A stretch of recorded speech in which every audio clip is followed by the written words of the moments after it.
Good morning. ঘুম থেকে উঠেই আগে গুছিয়ে নিয়েছিলাম বিছানাটা। তারপর চলে এসেছিলো আমার একটা অ্যামাজন থেকে পার্সেল। তো সেটাই ওপেন করতে বসে পড়েছি। এটাতে আছে হচ্ছে উইন্টার স্টকিংস। আমি কদিন আগে এটা অর্ডার করেছিলাম। এটা কিন্তু বেশ ভালো এসেছিলো। আমি তোমাদের ভেতরটা দেখিয়ে দিই। আর আমি কিন্তু পরেও দেখেছি। এটা বেশ ভালো, ঠান্ডাতে আমরা পরতে পারবো। তো তোমাদের যদি লিংক লাগে আমি ডিসক্রিপশানে দিয়ে দেবো, তোমরা দেখে নিতে পারো। পার্সেল ওপেন করার পর কিন্তু মা আমাকে দিয়ে দিয়েছিল একটা অ্যাপেল কেটে, তো এটাই খাচ্ছিলাম। আর এটা খাওয়ার পর একটু গুছিয়ে নিয়েছিলাম বিছানাটা।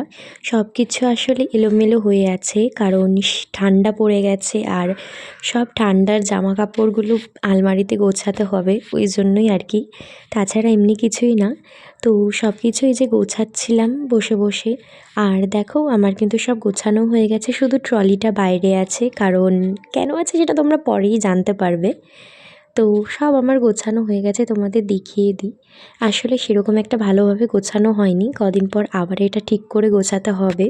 সব কিছু গোছাতে গোছাতে কিন্তু বেশ বেলা হয়ে গেছিলো। তো আমি তারপর চলে গেছিলাম স্নান করতে।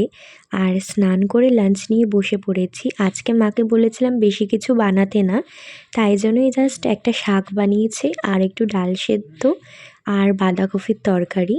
আমার কিন্তু বাঁধাকপির তরকারি খেতে খুব ভালো লাগে।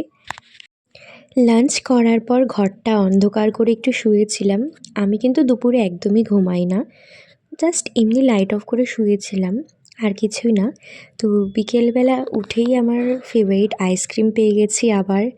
তো আইসক্রিমটা একটুখানি খেয়েছি। আর তারপর একটু পরে নিয়েছিলাম নেল পলিশ।